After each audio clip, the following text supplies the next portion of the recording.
Single minute can change your mindset. A single book can spark a lifetime of change. 1 นาทีอาจเปลี่ยนความคิดและ1 เล่มอาจเปลี่ยนทั้งชีวิตของคุณนี่คือในนาที Podcast แนะนำหนังสือดีๆเพื่อให้คุณเก่งขึ้นวันละนิดมาเปิดโลกความคิดเปิดรับความรู้ใหม่ไปด้วยกัน สวัสดีครับ ขอต้อนรับสู่การพูดคุยเจาะลึกเรื่องราวจากแหล่งข้อมูลที่น่าสนใจนะครับ วันนี้เราจะมาสำรวจเบื้องหลังชีวิตของผู้ที่เราเรียกว่าผู้เผชิญเหตุกลุ่มแรก ผ่านหนังสือ Behind the Badge ของ Johnny Joey Jones ครับเล่มนี้เขารวบรวมเรื่องจริงๆจากทั้งนักดับเพลิงตำรวจเจ้าหน้าที่พิทักษ์ป่าและก็อีกหลายท่านเลยใช่ค่ะ คือแรงบันดาลใจของผู้เขียนเนี่ยมาจากคนใกล้ตัวเขาเลยนะคะที่เป็นผู้เผชิญเหตุกลุ่มแรกเป้าหมายหลักๆก็คืออยากพาเราไปให้ไกลกว่าแค่เครื่องแบบหรือตราสัญลักษณ์ที่เราเห็นกันให้ไปเข้าใจคนจริงๆอะค่ะที่เขาต้องรับมือกับสถานการณ์อันตรายความซับซ้อนทางอารมณ์แล้วก็ความบอบช้ำทางจิตใจซ้ำๆซึ่งภาพที่เราอาจจะเห็นตามสื่อตามหนังอะไรอย่างนี้อาจจะไม่ได้สะท้อนความจริงทั้งหมดก็ได้ค่ะใช่ครับแล้วผู้เขียนเองก็มีประสบการณ์ส่วนตัวที่ค่อนข้างสะเทือนใจด้วยนะครับอย่างตอนสูญเสียคุณพ่อไปแล้วก็ได้เห็นการทำงานของนักดับเพลิงที่เข้ามาช่วยเหลือนะครับมันทำให้เห็นเลยว่าภาระทางอารมณ์ที่เขาต้องแบกรับกันนี่มันหนักหนาจริงๆนะหนังสือเล่มนี้ก็เหมือนพยายามจะตั้งคำถามสำคัญนะครับว่าคนคนหนึ่งเนี่ยจะรับมือกับความเจ็บปวดทางใจได้ลึกซึ้งแล้วก็นานแค่ไหนมาลองเจาะลึกมุมมองเหล่านี้กันดูครับคือในเล่มนี้มีเรื่องจากหลายบทบาทหน้าที่เลยนะครับทางนักดับเพลิงอย่างคุณแคลร์เฮดริกหรือคีสเดมซี่เจ้าหน้าที่พิทักษ์ป่าอย่างคุณเจอร์มี่จอร์ดที่เปรียบเหมือนตำรวจแห่งผืนป่าและสายน้ำไปจนถึงหน่วยสวอตอย่างคุณทอมมี่เวอร์โลแล้วก็เจ้าหน้าที่ตำรวจตำแหน่งอื่นๆอีกแต่ละเรื่องนี้ก็สะท้อนความท้าทายที่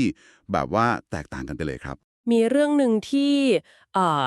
ส่วนตัวคิดว่ากระทบใจมากคือเรื่องของคุณเคลย์เฮดริกค่ะเป็นนักดับเพลิงที่เกือบจะลาออกเลยนะคะหลังจากเจอเหตุการณ์สะเทือนใจมากๆเกี่ยวกับเด็กมันชี้ให้เห็นชัดเลยค่ะว่างานแบบนี้มันส่งผลต่อข้างในจิตใจได้รุนแรงขนาดไหน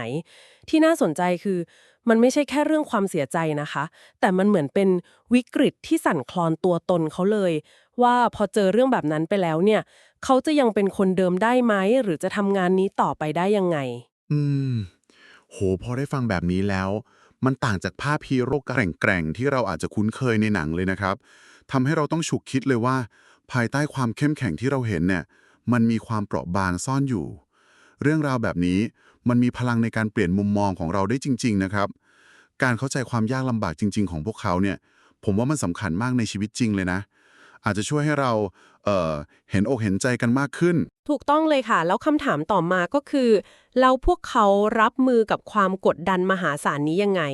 หนังสือเล่มนี้ชี้ให้เห็นความสำคัญมากๆเลยนะคะของสิ่งที่เรียกว่าความสนิทสนมเป็นพวกพ้องหรือ camaraderie นะคะมันไม่ใช่แค่การมีเพื่อนร่วมงานเฉยๆนะคะแต่มันคือระบบสนับสนุนที่แบบสำคัญยิ่งชีพเลยฮะขยายความตรงนี้หน่อยได้ไหมครับว่ามันสำคัญยังไงในทางปฏิบัติจริง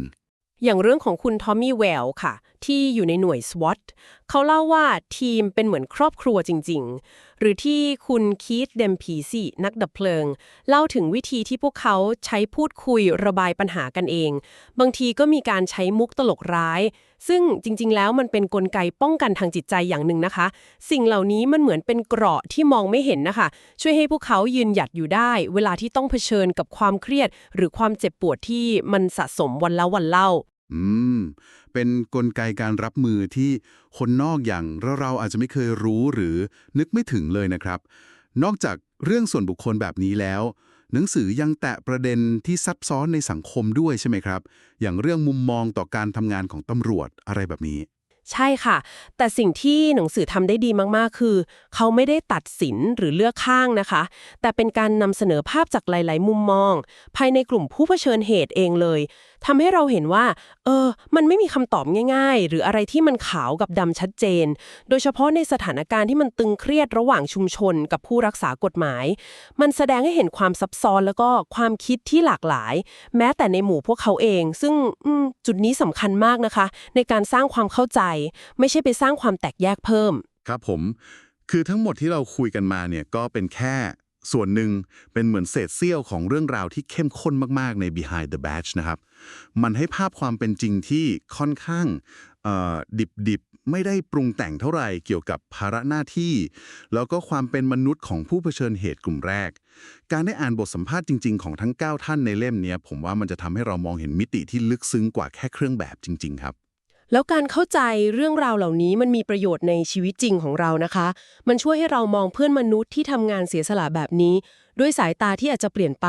อาจจะมีความเห็นอกเห็นใจมากขึ้นเข้าใจความซับซ้อนของการทำงานบริการสาธารณะโดยเฉพาะในสภาวะที่กดดันสูงๆได้ดีขึ้นซึ่งก็อาจจะช่วยลดช่องว่างทางความคิดบางอย่างในสังคมเราได้บ้างนะคะทะเลครับถ้าอยากจะเข้าใจประสบการณ์เหล่านี้ให้ลึกซึ้งรอบด้านจริงๆนะครับก็ขอแนะนำเลยลองหาหนังสือ Behind the Badge ของ Johnny Joy Jones มาอ่านกันดูนะครับนอกจากจะได้ข้อมูลเชิงลึกได้มุมมองใหม่ๆแล้วเนี่ยก็ยังเป็นการสนับสนุนผู้เขียนด้วยนะครับในการนำเสนอเรื่องราวที่ผมว่ามันสำคัญมากๆเหล่านี้ให้สังคมได้รับรู้ในวงกว้างขึ้นไปอีกหลังจากได้ฟังบางส่วนจากหนังสือเล่มนี้ไปแล้วนะคะลองถามตัวเองดูเล่นๆก็ได้ค่ะว่ามุมมองของเราต่อผู้เสียสละเหล่านี้เปลี่ยนไปบ้างไหมแล้วเปลี่ยนไปอย่างไรการที่เราได้รับรู้เรื่องราวเบื้องหลังตราหรือเครื่องแบบเหล่านั้นเนี่ยมันอาจจะนำไปสู่ความเข้าใจและการสนับสนุนที่ดีขึ้นในชุมชนของเราได้อย่างไรบ้างคะอันนี้น่าคิดนะคะน่าคิดจริงๆครับสำหรับวันนี้ก็ต้องขอบคุณที่ติดตามการพูดคุยเจาะลึกของเรานะครับสวัสดีครับสวัสดีค่ะ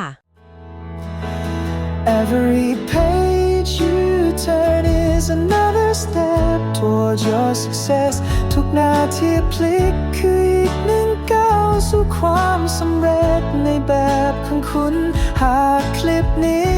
มีประโยชน์ช่วยแชร์ไป